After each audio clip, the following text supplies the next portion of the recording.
සුබම සුබ දවසක් ඔයාලා හැමෝටම අස්සැසුම ප්‍රතිලාභීන්ට අලුත් ආරංචියක් තමයි මම අද අරගෙන ආවේ. ඉතින් ඊට කලින් ඔයාලා තාමත් මගේ YouTube channel එක subscribe කරලා නැත්නම් දැන්ම subscribe කරන්න. පහලින් තියෙන bell icon එක click කරන්න. එතකොට පුළුවන් ඔයාලට මගේ වීඩියෝ ඔයාලා ළඟටම ගෙන්න ගන්න. ඉතින් පළවෙනි අදියරේ සහ දෙවෙනි අදියරේ හැමෝගෙම අස්සැසුම් මුදල් මේ වෙනකොට බැංකු ගිණුම් වලට වැටුණානේ. ඉතින් ඉදිරියේදී අස්සැසුම ගෙවීමෙන් ටික දෙනෙක් අයින් වෙනවා.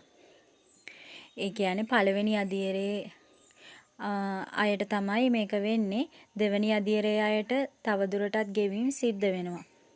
පළවෙනි අදියරේ අයට මේ වෙනකොට අවුරුදු 3ක් ගෙවලා අවසන් වෙලා තියෙන්නේ. ඒකෙත් ඉතින් අයින් කරන්නේ අන්ත දිලිඳු සහ දුප්පත් කියන කාණ්ඩ දෙකට දිගටම ගෙවීම් සිදු කරනවා.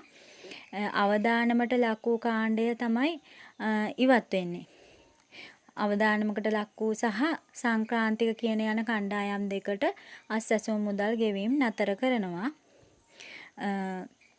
දෙවෙනි අදියරේ අයට 2027 ජුනි මාසේ වෙනකන් ගෙවීම් ලැබෙනවා.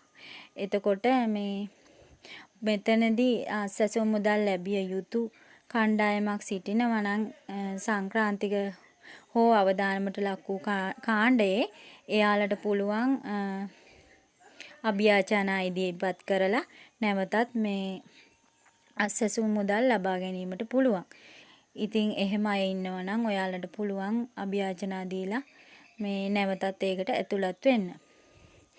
ඉතින් දුප්පත් සහ අන්ත දිලිඳු යන කාණ්ඩ දෙකට තව දුරටත් ගෙවීම් කටයුතු සිදු කරනවා කියලා තමයි රජයෙන් දැනුම් දීලා තියෙන්නේ. ඉතින් ඔයාලා මේ වගේ අලුත් තොරතුරු දැනගන්න මාත් එක්කම දිගටම රැඳිලා ඉන්න. බොහොම ස්තුතියි හැමෝටම.